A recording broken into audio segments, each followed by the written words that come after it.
பேதுருவுக்கு இரவு அனுபவங்கள் எத்தனை அப்போஸ்தலர் நடபடிகள் அப்படின்னா 2 அனுபவங்கள் பைபிளில் சொல்லப்பட்டிருக்கிறது. 2 இரவு அனுபவங்கள் சொல்லப்பட்டிருக்கு. ஆனால் அவர் சிறைச்சாலையில் இருந்த அனுபவங்கள் 3 அனுபவங்கள் அப்படின்னு பார்க்குறோம். சரிங்களா? சில வசனங்களை திருப்பலாமா? எல்லாரும் பைபிள் கையில் வச்சுருக்கீங்களா? ஓகே, உங்கள் கண்களை பைபிளில் வச்சுருக்கிறீங்களா? எல்லோரும் பைபிளை கையில் எடுத்துக்கோங்க. பைபிளை எடுத்துக்கோங்க. தூங்குறவங்க எல்லாம் கண்ணை முழித்து வேதாகமத்தை திறந்து பார்க்கும்படி கேட்டுக்கொள்கிறேன்.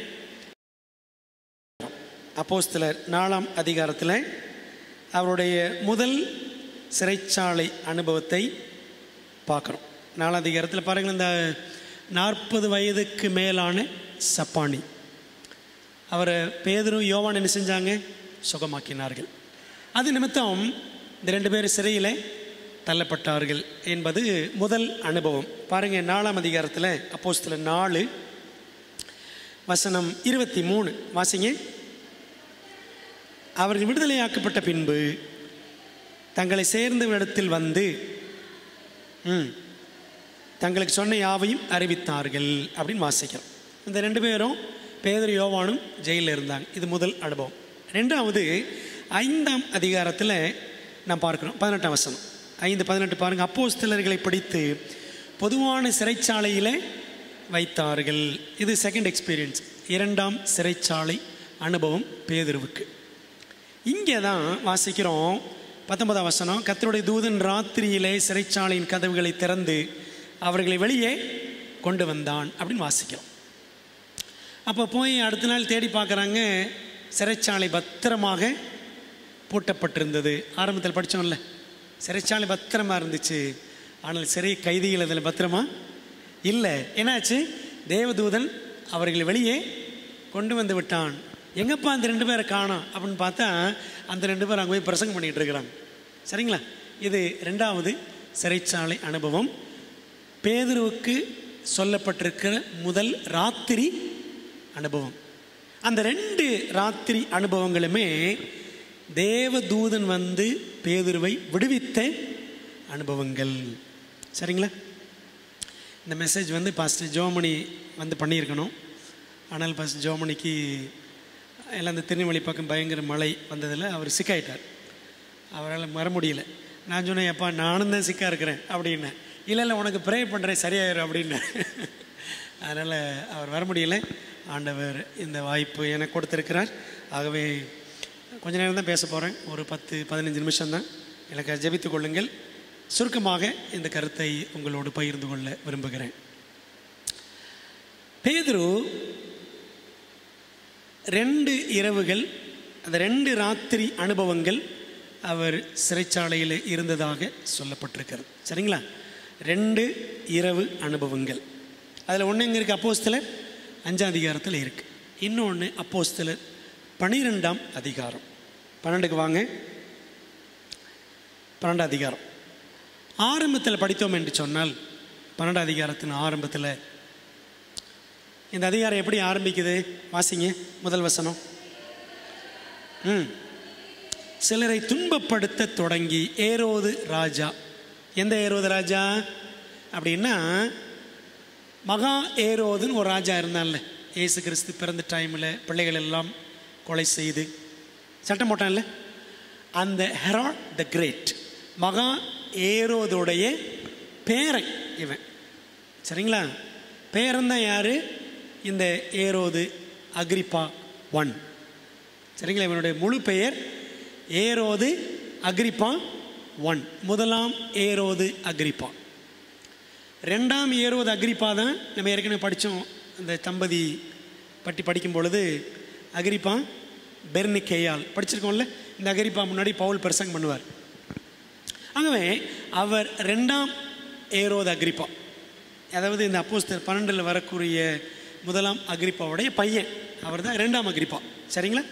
2ஆம் ஏரோது அக்ரிப்பா. ஆகவே இந்த பேதுரு 12ஆம் அதிகாரத்தில் படிக்கும் பொழுது இந்த முதலாம் ஏரோது அக்ரிப்பா யாரை கொலை பண்ணிடுறான்?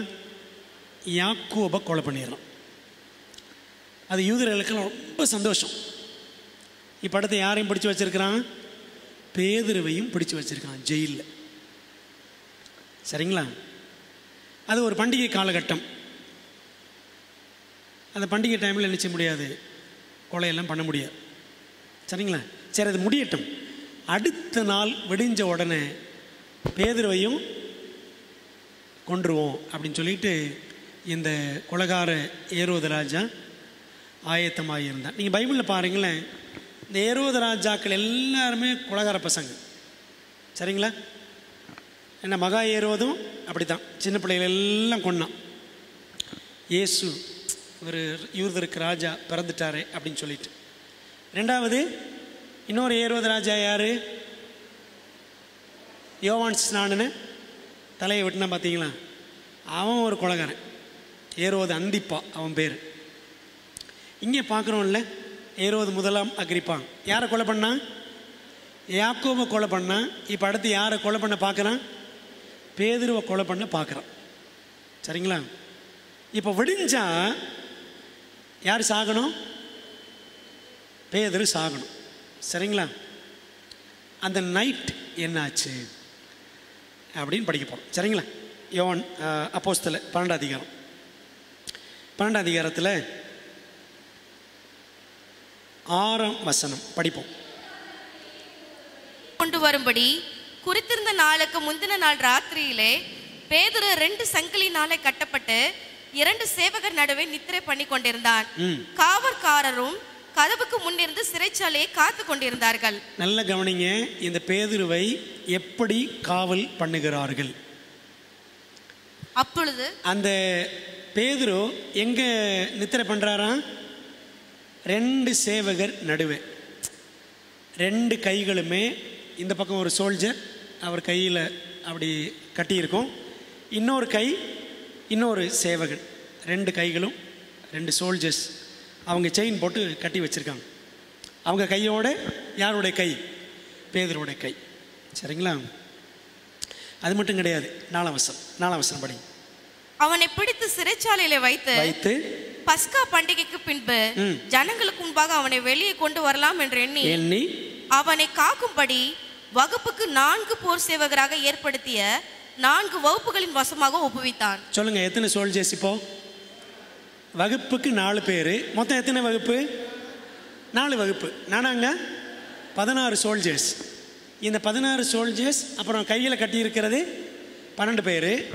வெறும் 16 மட்டும் கிடையாது, ஒவ்வொரு ஜாமத்துக்கும் 16 பேர். சரிங்களா? ஒவ்வொரு ஜாமம் எத்தனை மணி நேரம்? 3 மணி நேரம். சரிங்களா? 6லேருந்து 9 சாயங்காலம், 6 to 9 முதலாம் ஜாமம், 9 to 12 2ஆம் ஜாமம், நைட்டு 12 to விடியற்காலம் 3 3ஆம் ஜாமம், விடியற்காலம் 3லேருந்து 6 வரைக்கும் 4ஆம் ஜாமம். ஒவ்வொரு ஜாமத்துக்கும் 16 சோல்ஜர்ஸ். சரிங்களா? அப்போ எத்தனை?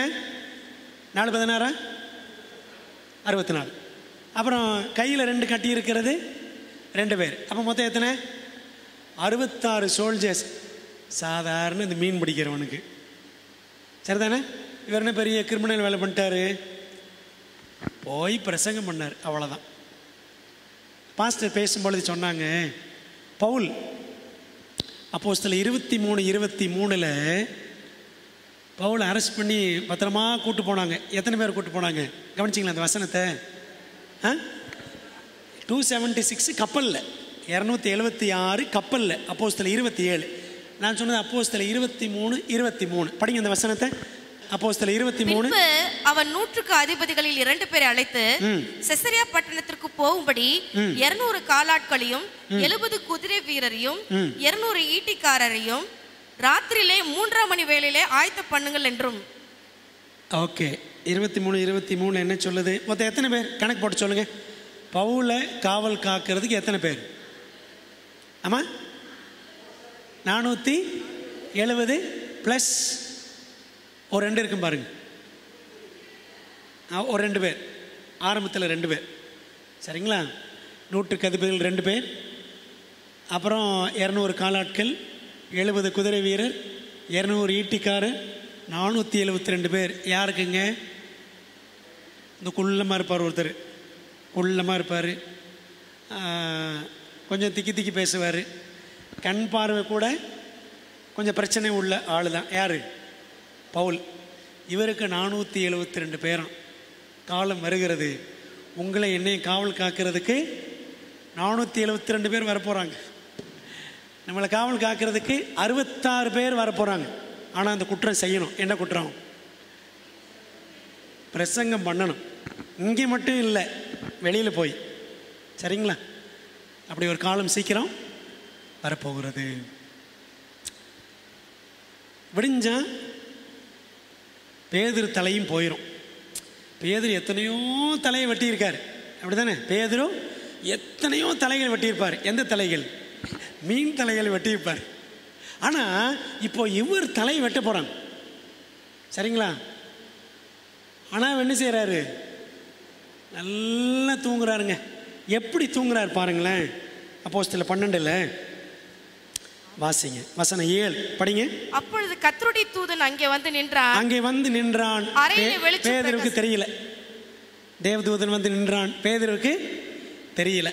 அப்புறம் அறையிலே வெளிச்சம் பிரகாசித்தது. நமக்கு வெளிச்சம் வந்த உடனே தூக்கம் என்ன செஞ்சிடும்? போயிடும். அப்படிதானே? எனக்கு டியூப்லைட் எரிஞ்சாலே எனக்கு தூக்கம் வராது. ஆஃப்னு சொல்லிட்டே இருப்பேன் வீட்டில். நிறைய பேருக்கு அப்படித்தான்.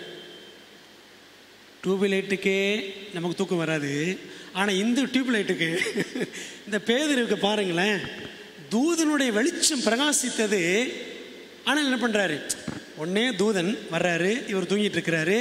தூதனுடைய வெளிச்சம் வருது, தூங்கிட்டு தான் இருக்கிறாரு. அப்புறம் அவன் பேதுருவை விழாவிலே தட்டி சீக்கிரமா எழுந்துரு என்று அவனை எழுப்பினான். உடனே சங்கிலிகள் அவன் கையில் இருந்து விழுந்தது. அவர் இந்த தூதன் வந்து என்ன செய்யறாராம்? விழாவில் தட்டுற. எப்படி தட்டியிருப்பார்னு நினைக்கிறீங்க? ஓங்கி அடிச்சிருப்பாரோ? ஓங்கி அடித்தா செத்து போயிடுவார். ஆனால் எலன் ஒயிட் அம்மையார் எழுதுகிறாங்க, இதே தேவதூதன் தான் வாசிக்கிறேன். ஆக்ட்ஸ் ஆஃப் த அப்போஸ்டல்ஸ் புக்கில் எலும்பி பிரகாசித்த இயேசுவின் சீடர்கள் அந்த புஸ்தகத்தில் பக்கம் இங்கிலீஷில் 152 எலன் ஒயிட் சொல்கிறாங்க, the same angel who had come from the royal courts to rescue Peter had been the messenger of wrath and judgment to Herod. இதே தேவதூதன் பேதுரு விழாவில் ஜென்டில் தட்டி எழுப்பின அதே தேவதூதன் தான் அந்த அதிகாரத்தின் கடைசியில் பாருங்களேன், ஏரோது ராஜாவை ஓங்கி அடிச்சாராம். அவன் என்ன ஆகிட்டான்? புழுத்து செத்து போயிட்டான். புரியுதா உங்களுக்கு? The angel smote Peter to arouse him from slumber. It was with a different stroke that he smote the wicked king, laying low his pride and bringing upon him the punishment of the Almighty. இந்த தேவதூதன் தூக்கத்திலிருந்து பேதுரு எழுப்புவதற்காக அப்படி gentle என்ன பண்ணாராம்? தட்டி எழுப்பினாராம். நம்மளே யாராவது ஜென்டில் தேவதூதன் இப்போ தட்டி எழுப்ப வேண்டியது இருக்கா? யாராவது இல்லையா? நம்மளை பார்த்தா ஏஞ்சல் ஓடி போயிடணும். பரவாயில்ல, எல்லாம் பிரிஸ்காக இருக்கிறாங்க அப்படி தானே? எல்லாம் பிரிஸ்காக இருக்கீங்களா? இப்போதைக்கு இருக்கிறோம் அப்படின்றீங்களா? ஓகே. இந்த தேவதூதன் பேதுருவை தட்டி எழுப்புறார். இந்த ராத்திரியில் இவ்வளவு சம்பவங்கள் நடக்குது. அவர் எந்திரிச்சிறார். கதை உங்களுக்கு தெரியும். எத்தனை கேட்டு தாண்டுறாங்க? எத்தனை கேட்டு தாண்டினாங்க? படிச்சிங்களா? படித்து சொல்கிறீங்களா, படிக்காமல் சொல்கிறீங்களா? எத்தனை கேட்டு தாண்டினாங்க? 12ஆம் அதிகாரம் முழுக்க நீங்கள் படித்து பார்க்கணும். வாசிக்கலாமா? 10ஆம் வசனம் பாருங்க. அவர்கள் முதலாம் காவலை கடந்து 2ஆம் காவலை கடந்து நகரத்துக்கு போகிற இருப்பு கதர்வண்டையிலே வந்தபோது அது தானாய் அவர்களுக்கு திறவுண்டது. அதன் வழியாய் அவர்கள் புறப்பட்ட ஒரு வீதி நெடுக நடந்து போனார்கள். சரி, இப்ப சொல்லுங்க, எத்தனை காவல் தாண்டி இருக்காங்க? 3. சரிங்களா? முதலாம் காவல், 2ஆம் காவல், அப்புறம் மெயின் கேட்டு. சரிங்களா? 3 காவல் தாண்டி வந்திருக்காங்க. அப்போ அங்கங்கெல்லாம் சோல்ஜர்ஸ் இருந்துப்பாங்களே, இருந்திருக்க மாட்டாங்களா? இப்போது பேதுருவை ரொம்ப பத்திரமாக பாதுகாத்தாங்க. அப்படி தானே? ஏன்னா ஏற்கனவே எங்கேயும் தப்பிச்சிட்டாரு. ஏற்கனவே அப்போஸ்தலர் 5ஆம் அதிகாரத்தில் தேவதூதன் வந்து காப்பாற்றி கொண்டாந்துட்டார். உள்ளே போய் பார்த்தா வெறும் ஜெயில் தான் பத்திரமா இருக்குது. சரிதானே? அப்போது இந்த கதையெல்லாம் தெரிஞ்ச ஏரோது ரொம்ப பத்திரமாக பாதுகாக்கிறான். 3 மணி நேரத்துக்கு 16 பேர். சரிங்களா? உள்ளே போயிட்டான். அங்கே 2 பேர் இருக்கான், 2 கையும் கட்டிக்கிட்டு. சரிங்களா? இப்படி சூழ்நிலையில் பேதுரு எப்படி இருந்தார்? நல்லா தூங்குனாருங்க. அருமையாக தூங்குனார். சரிதானே? நான் நினைக்கிறேன் அவருக்கு இருமல்லாம் இல்லைன்னு நினைக்கிறேன். இருமல பிரச்சனையோ ஒருவேளை இருந்துச்சோ இல்லையோ தெரியல, நல்லா தூங்கினார் மனுஷன். நான் இன்னைக்கு புரண்டு படுத்து தான் பார்த்தேன், தூக்கமே வரல. ஆனால் இந்த பேதர் என்ன பண்ணார்? அருமையாக தூங்கினாருங்க. சங்கீதம் 127 ஆண்டவர் சொன்ன வாக்கு தத்தம் அவருக்கு நிறைவேறிடுச்சுன்னு நினைக்கிறேன். 127 சங்கீதத்தில் என்ன வாக்கு தத்தம் இருக்குது? இப்போ படிச்சிடாதீங்க, அப்புறம் எல்லோரும் தூங்கிடுவீங்க. என்ன சொல்லியிருக்கு? அவரே தமக்கு பிரியமானவனுக்கு சொல்லுங்க நித்திரை அளிக்கிறார். ஆண்டவரே நாங்களும் பிரியமானவர்கள் தான், இப்போவே கொடுங்க ஆண்டவரே அப்படின்னு யாரும் கேட்டுறாதீங்க. அவரே தமக்கு பிரியமானவனுக்கு நித்திரை அளிக்கிறார் அப்படின்னு வாசிக்கிறோம். அது யாருக்கு நடந்துச்சு? பேதுருவுக்கு நடந்துச்சுங்க. அடுத்த நாள் சாக போகிறேன் தெரிஞ்சோம், தூங்கினார். கடல் கொந்தளிக்குது அப்படின்னு தெரிஞ்சோம், ஒருத்தர் கப்பலில் தூங்கினார். யாரு? யோனாவா? யோனா தான் ஞாபகம் வரும். யார் தூங்கினா? ஏசுப்பா தூங்கினார்ல, ஜீசஸ் தூங்கினார்ல மார்க் 4ஆம் அதிகாரத்தில். இப்போ யோனா இப்போ ஆண்டருக்கு பிரியமானவனா சொல்லுங்க? யோனா தூங்கினதுக்கு அப்புறம் தான் கொந்தளிச்சிச்சு. ஆனால் பாருங்களேன், ஏசப்பா பற்றி ஜீசஸ் பிதா சொன்னார், இவர் என்னுடைய நேசகுமார். கடல் கொந்தளிக்குது, ஏசு என்ன பண்ணார்? நல்லா தூங்கினார். நமக்கும் அப்படித்தாங்க. என்ன தான் கொந்தளிச்சாலும் ஆண்டோட பிள்ளைகளுக்கு என்ன வரணும்? தூக்கம் வரணும். இங்கே வரக்கூடாது. சரிங்களா? இங்கே வரக்கூடாது. எங்கே வரணும்? வீட்டில் வரணுமா? வீட்டில் என்னாலும் சரி, பிரச்சனைகள், போராட்டங்கள், நோய் நொடிகள் என்ன இருந்தாலும் இந்த எல்லா சூழ்நிலைகளிலும் நம்ம ஆண்டவருக்கு பிரியமானவர்கள் என்றால் தூக்கம் வரும். ஆண்டவர் கொடுப்பார். துக்கம்தான் வரும். துக்கம்தான் வரும்ன்ற. துக்கம் வந்தாலும் ஆண்டவர் பிள்ளைகளுக்கு என்ன வரும்? தூக்கம் வரும். பேதுருக்கு துக்கம் இல்லையா? பேதுருக்கு பாருங்களேன், யாக்கோபு இறந்துட்டான், யாக்கோபு கொண்டுட்டாங்க, அடுத்து என்னையும் கொண்டுருவாங்களோ, ஏன் உயிரும் போயிருமோ அப்படிலாம் அவர் கவலைப்பட்டாரா? அவருக்கும் ஒய்ஃப் இருந்தாங்க, பேதுருக்கும் ஒய்ஃப் இருந்தாங்க. படித்தோம்ல, பிள்ளைகள் இருந்தாங்களா நமக்கு தெரியல, ஆனால் ஒய்ஃப் இருந்தாங்கன்னு பைபிள் சொல்லுது. ஆனால் பேதுரு நல்லா என்ன செஞ்சார்? தூங்கினாருங்க. அதுதான் பேதுருவின் இரவு அனுபவம். ஒருவேளை சத்தியத்தை சொன்னது நிமித்தம் நம்ம ஒருவேளை சிறைச்சாலைக்கு தள்ளப்பட்டாலும், கடினமான பாதைகளை சந்திக்க நேரிட்டாலும் ஆண்டவர் நிச்சயவார் தூக்கத்தை கொடுப்பாரு. அலாரம் கிளாக் யாரு? பேதுருவுக்கு யாருங்க அலாரம் கிளாக்? அலாரம் யாரு? தேவதூதன் தான் அலாரம் தட்டி எழுப்பினார். அப்படி தானே? ஆண்டவர் தூக்கத்தையும் கொடுப்பார், தூதனையும் அனுப்புவார். ஆனால் நம்ம எப்படி இருக்கணும்? ஆண்டவருக்கு பிரியமானவர்களாக நாம் இருக்க வேண்டும். அதான் முக்கியம். அன்பானவர்களே, அப்போஸ்தலர் 12ஆம் அதிகாரம் ஆரம்பிக்கும் பொழுது முதல் வசனம் எப்படி ஆரம்பிக்குது பாருங்க. அக்காலத்திலே ஏரோது ராஜா சபையிலே சிலரை துன்பப்படுத்த தொடங்கி, துன்பம் அப்படின்னு தொடங்குது 12ஆம் அதிகாரம். எப்படி முடியுது வாசிங்க. பர்னபாவும் சவுலும் தர்ம ஊழியத்தை நிறைவேற்றின பின்பு 24 படிங்க. தேவ வசனம் வளர்ந்து பெருகிற்று. தேவ வசனம் வளர்ந்து பெருகிற்று. சரிங்களா? ஒருவேளை சபை ஒரு பெரிய துன்பத்தை, துயரத்தை, துக்கத்தை யாக்கோபை கொண்டு விட்டாங்களே, ஒரு பெரிய வேதனை அப்படின்னு தெரிஞ்சாலும் எப்படி இந்த அதிகாரம் முடியுது? தேவ வசனம் வளர்ந்து பெருகிற்று. பேதுருவை கொல்லணும்னு நினச்ச ஏரோது கடைசிலாமே புழுத்து செத்தான். சரிதானே? இந்த தூதன் பேதுருவை விடுவித்தான். அதே தூதன், ஒரு கமெண்ட்ரி படித்தேன், வேத விளக்க உரை படித்தேன். அவர் எழுதுகிறாரு, அந்த எழுத்தாளர், ஒருவேளை அதே தூதன் வந்து இந்த ஏரோதுவையும் அடித்திருக்கலாம் அப்படின்னு எழுதுகிறார்.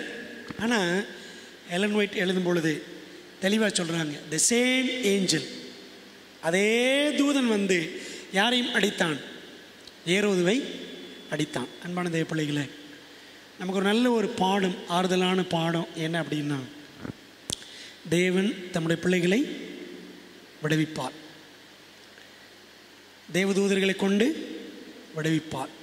துக்கத்திலும் தூக்கத்தை கொடுப்பார். சிறையிலும் விடுதலையை அனுப்புவார். ஆனால் என்ன செய்யணும்? ஆண்டுக்கு பிரியமா ஊழியம் செய்யணும். அவருக்கு பிரியமா நடக்கணும். ஒரே ஒரு வசனம் வாசித்துட்டு முடிச்சிருவோம். 12 அப்போஸ்தலர் 12 வசனம் 5 வாசிங்க. அப்படியே பேதுரு சிறைச்சாலையிலே காக்கப்பட்டிருக்கையில் சபையார் அவனுக்காக தேவனை நோக்கி ஊக்கத்தோடு ஜெபம் பண்ணினார்கள். இந்த 12 அதிகாரத்தில் 5 வசனம் பாருங்களேன், இங்கிலீஷில். Peter therefore was kept in prison but prayer. இவ்வளோ பெரிய அற்புதம் நடந்ததுக்கு காரணம் என்ன? சபையார் எல்லாரும் என்ன செஞ்சாங்களாம்? ஜெபம் பண்ண. பட் ப்ரேயர், இங்கிலீஷில் தாங்க இந்த பட் இருக்கு. But prayer was made without ceasing of the church and to god for him. சபை இடைவிடாமல் பேதுருவுக்காக ஜெபித்தது. ஒரு பெரிய அற்புதம். பேதுருவை ஆண்டவர் காப்பாற்றினார். பெரிய அற்புதம். பேதுருவை கொல்ல வேண்டும் என்றிருந்த ஏரோதுவை தேவன் கொன்றார். எப்படி கொன்றார்? எந்த தூதனை வைத்து பேதுருவை விடுவித்தாரோ அதே தூதனை வைத்து ஏரோதுவை கொன்றார். சரிங்களா? ஏஞ்சலிக் டெலிவரன்ஸ், தேவதூதனால் விடுதலை. இது மாதிரி வருங்காலத்தில் நடக்குமா? எதிர்காலத்தில் நடக்குமா? வாய்ப்பு இருக்கா அப்படின்னா, சபை தொடர்ந்து ஜெபித்தால் தேவன் செய்வார். ஜெப வாழ்க்கை நம்மிடத்தில் காணப்பட்டால் அன்று வந்த தேவதூதன் இனிமேலும் வர முடியும். வாய்ப்புகள் இருக்கிறதா? இருக்கிறது. ஆகவே பிரியமான தேவனுடைய பிள்ளைகளே, 2 இரவு அனுபவங்கள் பேதுருவை குறித்து பைபிளில் அப்போஸ்தலரில் இருக்குது. அந்த 2 இரவு அனுபவங்களுமே தேவதூதர்களோடு சம்பந்தப்பட்டிருக்கிறது. சரிங்களா? 3 சிறைச்சாலை அனுபவங்கள் பேதுருவுக்கு. சரிதானே? முதல் அனுபவம் ஒரு பெரிய வெற்றி, சப்பானி சோகமானம். 2வது அனுபவம் இந்த அனனியா சப்பீரால் அந்த சம்பவம். அதுக்கப்புறம் பயங்கரமான ஊழியம். பேதுருவோடைய நிழல் பட்டு அநேகர் சுகமானார்கள். அதுக்கப்புறம் பிடிச்சி ஜெயிலில் போட்டாங்க. ஆனால் 3வது அனுபவம் பெரிய பெரிய வெற்றியின் அனுபவங்கள்லாம் கிடையாது. யாக்கோபை கொண்டு போட்டாங்க. சரிங்களா? ஒரு துக்கமான அனுபவம். ஆனால் தேவன் அதுக்கப்புறம் ஒரு பெரிய ஆச்சரியமான வெற்றியை கொடுத்தார். இதுக்கப்புறம் அப்போஸ்தலர் 12க்கு அப்புறம் பேதுருவை பற்றி அப்போஸ்தலர் நடவடிக்கைகள் இருக்காது. சரிங்களா? அப்போஸ்தலர் முதல் 12 அதிகாரங்கள் ஃபுல்லாக பேதுருவை பற்றி இருக்கும். அதுக்கப்புறம் ஃபுல்லாக பவுலை பற்றி இருக்கும். சரிங்களா? ஆக பிரியமான தேவனுடைய பிள்ளைகளை, பவுல், பேதுரு இவங்க எல்லாம் இரவு அனுபவங்களை கடந்து வந்தவர்கள். தேவன் அவர்களோடு கூட இருந்து பெரிய காரியங்களை செய்தார். அந்த பவுலின் தேவன், பேதுருவின் தேவன் நமக்கும் தேவனாக இருந்து நமக்கும் பெரிய காரியங்கள் செய்ய ஆயத்தமாக அவர் இருக்கிறார். ஆனால் சபை ஜெபிக்க ஆயத்தமாக, சாட்சியாக சத்தியத்தை அறிவிக்க ஆயத்தமாக இருக்க வேண்டும்.